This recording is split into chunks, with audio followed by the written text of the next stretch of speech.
see, mate. Üst üste 2 sıralama turnuvası finali ve geçen hafta kaybetti belki Galler açıkta Joe Perry'e. Judd Trump ama bu kez Antalya'da kazanmayı başardı. Akşam seansında, final seansında da 147 yaparak. Senden o zaman tercüme yardımı isteyeyim sevgili Tuğba. Elimden geldiğini yaparım. Tamam. Öncelikle tabii kupayı sormak istiyorum. Kupayı beğendi mi? What do you think of your new trophy, mate? I'm paying the baggage, don't worry. It's a lot bigger than I expected, but yeah, it's always good to win. Different though. Yeah, it's always good to win new trophies, and it look nice at home. Beklediğimden biraz daha büyük dedi ama yeni kupalar kazanmak her zaman iyi bir şey dedi. Değişik olması daha iyi bir şey dedi. Evimde çok güzel duracak dedi. Evinde yeterli yer var mı acaba? Kupayı koyacak. That's what they're asking. Yeah, I've got loads of space. So if you want to make it bigger next year, then I'll be happy to come and win that one. Yerim çok var diye. İsterseniz seneye biraz daha büyük yapın diye onu da kazanmaya geleceğim diye. Aslında aklıma o da gelmişti. Seneye belki daha büyüğünü yaparız diye. Tabii olağanüstü bir turnuva geçirdi. Ama tutuk başladı. Biraz o tutukluğunu anlatabilir mi bize? Hep kendisi de röportajlarında söylüyordu. %100'ümle oynamıyorum diyordu. It's finished great, but you've started off quite slow, and at some matches you were at risk, potentially falling out. But I just want to know if there's a reason for that slow start, or is it just the mood you were in at the time? Was there a particular reason why it was a slow start? It's just been the same as how I've been playing all season. I've been really struggling, and then coming from the Welsh straight away, I didn't have any rest. I was on the flight the very next morning, so I was very tired for the first couple of days. But because you play every tournament almost, don't you? You know, you love the game, so you play every tournament. Yeah, as I was able to sort of get through the tournament, and the crowds got bigger, and then the occasion felt a little bit better. So semi-final, I was able to play I said my exactly the same thing to him. I said I think Judd started feeling the energy coming from the crowd because they really wanted you to do well. Judd'ın dediği gibi yani bu tutukluğu bütün sezon yaşadım diyor. Nedense yani bir cevabı yok, bir sırrı yok. Hemen hemen her turnuvada diyor böyle ilk turlarda böyle yavaş başladım diyor. Bazı turnuvalar açıldım, bazı turnuvalar açılamadım ve kaybettim. Burada diyor biraz seyirci dolmaya başladığında içeri bizim biraz evvel konuştuğumuz konuyu söyledi. Yani o hissi almaya başladım diyor ve gerçekten yani yarı finalde ben gördüm kolunun açıldığını ve bugün daha iyi oynayacağını biliyordum. Ve aynısını kendisi dedi. Yani bütün sezon öyleydi. Zaten buraya gelmesinin biliyorsunuz Galler açıkta kaybetti finalde. Ertesi sabah uçağa bindi buraya geldi. Hiç dinlenmeden tekrar masaya çıktı. Yani bu bir oyuncu için hele Judd gibi top oyuncu için çok zor. O hiç dinlenmeden devam etmek. Çünkü bu oyunun Judd'dan aldığı fiziksel ve beyinsel enerji çok yüksek. Yani bunu tekrar toplamak için dinlenmesi lazım. Ama yine de yani başardı, süper bir şey çıkarttı. Final seansındaki 147'nin hikayesini sormak istiyorum kendisine. İlk birkaç toptan sonra biz aslında 147'ye gideceğini hissetmiştik. Orada seyircinin de çok büyük etkisi oldu o 147'ye giderken diye düşünüyoruz. Onun bir hikayesini anlatabilir mi? Ne zaman 147 buradan çıkar fikri oluştu zihninde? Question is when did you decide that you're gonna go for the 147? He said, did you want to please the crowd, or was it that something you saw there, you thought it'd be something special? To be honest, I didn't think I was playing well enough, and because of that, I was really relaxed. Normally, when you are on 147, you feel sort of really under pressure, but it wasn't until maybe sort of the last blue, whereas normally before it would hit me a lot quicker if I knew I'm playing well, and I thought I could get it. So I think that helped me a lot. Just having that little sort of cushion, being 6-3 in front as well, and I could just feel the energy from the crowd. You know, as it was getting closer. I've never done one in a final before, and then to do one, the first event in Turkey. I think you've just gone into the history books as well. Yeah. Man. I don't think there's ever been a 147 in the final of a new tournament. Oh, really? Yeah. So to do it here, it was special. Hopefully that will inspire some new Turkish players, and we can see more here in the future. Get rid of old ones like me. Yeah. Diyor gerçekten o kadar iyi oynadığımı zannetmiyordum diyor. Her topa konsantre oluyordum diyor, emin değildim diyor. Yani normalde diyor 147 yaparken diyor biliyorsun iyi oynadığını diyor. Ve o baskı üstünde oluyor diyor sürekli. İyi oynuyorsun bunu yapman lazım, iyi oynuyorsun bunu yapman lazım. Ama bende diyor o baskı yoktu. Çünkü diyordum ki iyi oynamıyorum. Olursa olur. ve diyor o baskıyı daha son mavide hissettim diyor. Bunu kaçırma, 147 geliyor hesabı ama diyor seyirciye de hissetmeye başladım diyor. O enerji, o seyirciden gelmesi bana çok büyük şeyler yaptı diyor ama en büyük faktörlerden biri diyor ben 6-3 öndeydim diyor. Yani kaçırsam şey yapsam en fazla 6-4 olacaktı diyor. Bir de tabii ki şunu sormak istiyorum. Üst üste 2 sıralama turnuvası finali gördü 2 haftada. Bu da kolay başarılabilen bir şey değil. Birini kaybetti, birini kazandı. Sezonun geri kalanı için ve önümüzde dünya şampiyonası var. Kendisine ekstra bir moral motivasyon kaynağı olacak mı bu? They're saying that obviously you've just gone to back-to-back finals, won one, lost one. Will it motivate you? Obviously, I think there's 3 tournaments left now, isn't there? Gibraltar and the Tour Championship, isn't it? And the World. Are you going to Gibraltar? Yeah. There's non-stop. There's still a lot to play for. We've got about 10 days off now, so I've got a little rest which I need. But then Gibraltar, there's still a lot on the line. Because this gets you into the Tour Championship, doesn't it? Yeah, this puts me in there. So I needed to do well this week. It was really important to get me into the Tour Championship, and I think getting to the final kind of confirmed that, and that was sort of a big weight lifted off my shoulders. So yeah, in the end, it turned into an amazing week. Are you feeling confident going into these other 3 now? Do you feel the buzz back? Yeah. The buzz is back a little bit, and it was the first time towards the end of the match that I sort of really felt like myself in the whole season. It was really good seeing you play like that. So it's nice. It's been a while, but it was really good to watch you lose. And I told people sitting next to me, I said, you're just watching a machine now because everything's oiled, everything's opened up. So it was really good. Buradan Gibraltar'a da gidiyor. Judd maalesef yani motor gibi hiç durmuyor. Hemen her turnuvayı oynuyor hasta olmadığı sürece. Buradan ondan sonra tur şampiyonası var.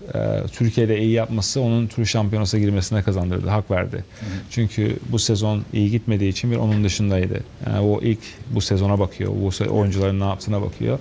Bunu kazanarak o tur şampiyonasına girmeye hak etti. Ama dediğim gibi yani Judd oyunu çok seviyor. Şimdi diyor yani benim bir 10 günlük istirahat yapacağım. Oradan Gibraltar'a gideceğim. Bütün büyük oyuncular gitmiyor oraya. Oradan Ronnie ilk kez bu sezon gidecek. Ben zannetmiyorum gideceğini de neyse. Hiç zannetmiyorum. Öyle açıkladı en azından. Şunu da sormak istiyorum tabii Antalya'daki misafirperverliği, seyircinin buradaki ilgisini nasıl buluyor, organizasyonu nasıl buldu? I'll mention the Ronnie bit to you because you've probably heard Ronnie. He said Ronnie's going to Gibraltar. I said I doubt that very much. As he's entered, but we'll see.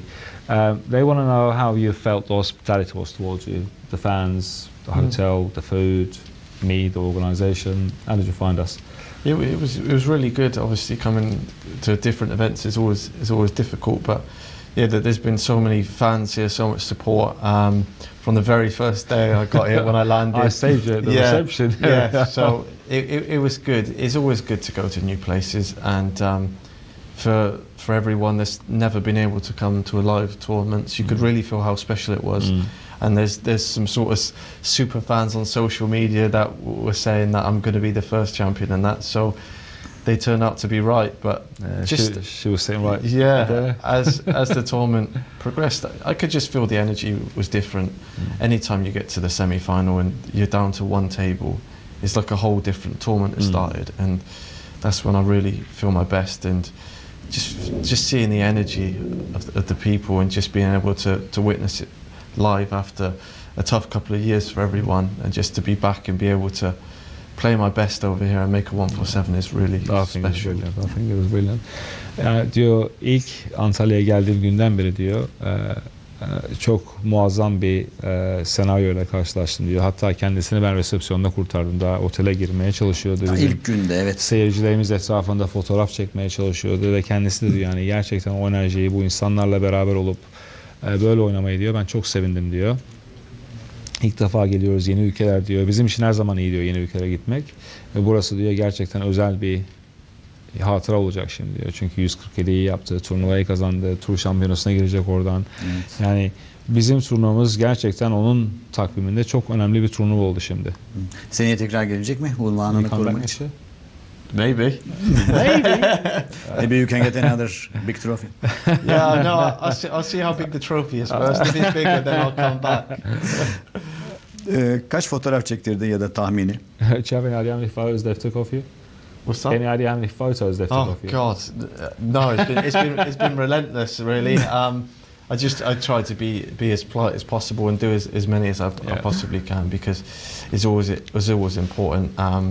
People have travelled from all around the country. I've heard coming from Istanbul and other places. So I always try and put myself in the other position if someone turned me down. So try my best, and as I go, I'll try and do as much as possible, sign some stuff, and hopefully for the future snooker, it's always good to be in new places. Yeah, I think they're very grateful, to be fair, mate. Everyone has been hounding every single player. I don't think they've picked a rank. They just want that memorabilia, and they just love you guys, full stop, non-stop. Sayısını hayatta söyleyemem diyor. Herkese kibarca yardım etmeye çalıştım diyor, yardım etmeye çalıştım. Yani ama diyor hakları diyor. Yani her ülkenin her yerinden geldiler diyor. Ben onların yerinde olsaydım nasıl hissederdim, birisi bana hayır deseydi diyor. Yani bu bir gerçek diyor. Onlar elinden geldiği kadar diyor. Herkese mutlu etmeye çalıştım diyor fotoğraflarla. Böyle bir ilgi bekliyor muydu peki? Did you think it would be like this? The fans, the crowd? You're always maybe a bit sceptical to how it's going to go. You never know when you come to a new place, but I could just tell really as I walked in the hotel, to be honest, the amount of people and the amount of people here to get photos and stuff. I knew that they got a real passion for snooker here, and it was just nice. As the tournament progressed, the crowds got bigger and bigger, and just the atmosphere changed. It was just a bit more noise, a bit more energy out there. So I think that's when I play my best. I think the stand-on ovation helped when you walked in the first time, when there was a bit more people in there as well. It's really important. Yok diyor, düşünmüyordum diyor, doğrusunu söylemek gerekirse, ama otele girer girmez anladım diyor. Çünkü yani beni bekleyen insanlar, otelde ne kadar insan olduğu, o saat, çünkü geç saatte geldi, o saatte bile fotoğrafımı çekmeyi bekliyorlar diyor. Yani geleceğimi biliyorlardı diyor. O bakımdan diyor, yani gerçekten bütün enerjiyi içeride hissettim diyor. Seyirci sayısı arttıkça diyor içeride, benim de modum da artmaya başladı diyor. O seyirciyle beraber. Seyirciyle etkileşimi de gerçekten son derece iyiydi. Tabii biz de bekliyoruz, fotoğraf çektireceğiz kendisiyle. Thank you for your time. He's in line for a photo with you as well, mate. Yeah. Thank you. Thank you very much. No worries. Cheers. Sabah da lokantada hemen bizim arkamızdaydı. Kendisinin fotoğrafında beyaz tişörtüne basmış bir hanımefendi vardı. Onu da imzaladı. I told you about the sign in the t-shirt. He saw you doing that. Onu ben gördüm. O hanımefendi gerçekten Judd Trump'ın hayranı. Judd'dan imza istedi tişörtüne. Judd olduğu için imzasını attı tişörtü. Ve kameramızı da her galibiyetten sonra imzaladı. Onun için ne düşünüyor? Daha önceden What did you think of the organizasyonda little signing of the camera bit that director come up with? Yeah, no, I think it's good. I think especially sort of this is the first tournament to do that, and whatever you can do, maybe if it's signing the camera or even speaking out in the arena after the game, just to let the fans just feel that you're human, really, so you don't sometimes you have to sort of get rushed out and do media, but just to hear them speak and just know that you appreciate them coming is always good. I think to be fair, everybody appreciated you, mate. You know, I think it was a great tournament. Our director came up with a few quirks that we don't see normally in England. I'm not saying better, but just different. And we had to try and do something different for Turkey, and I think everybody's telling me it's been great. So it's great to have you guys here, to be fair. I think it is important to try different things, to not always be the same. To get away from the norm. Yani o da diyor, yani değişik şeyleri denemek diyor, her zaman çok güzel diyor. Yani ben dedim ona, biz bir değişiklik yapmak istedik. Biz İngiltere gibi monoton bir şekilde bir turnuva yapmak istemedik. Çünkü bizim için çok önemliydi bu. Yani gerçekten önemliydi. Benim için çok önemliydi. Bu show ve Judd gibi oyuncuların kazanması gerçekten, yani benim için gurur. Yani kendisi kaç sene dünya bir numarasıydı, eski dünya şampiyonu, tekrar dünya bir numaralı oynuyor ve bizi ne kadar sevdiğini, ne kadar enerji aldığını şu anda bize söylüyor. Gerçekten son derece güzel bir turnuvayı geride bıraktık. Tuğba Erten, çok teşekkürler. Teşekkürler. Judd Trump, thank you for your time, thank you for joining us and congrats for the trophy.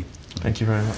Evet sevgili seyirciler, Nirvana Turkish Masters'ı burada noktalıyoruz. İşte şampiyonun kupası da hemen önümüzde duruyor. Judd Trump burada kazandığı dünya 3 numarası favoriydi ve favori gibi oynadığı final mücadelesini biz de bir hafta boyunca canlı yayınlarla tüm heyecanı sizlere ulaştırmaya çalıştık. Sürçülisan ettiysek affola diyoruz. İyi akşamlar, hoşçakalın.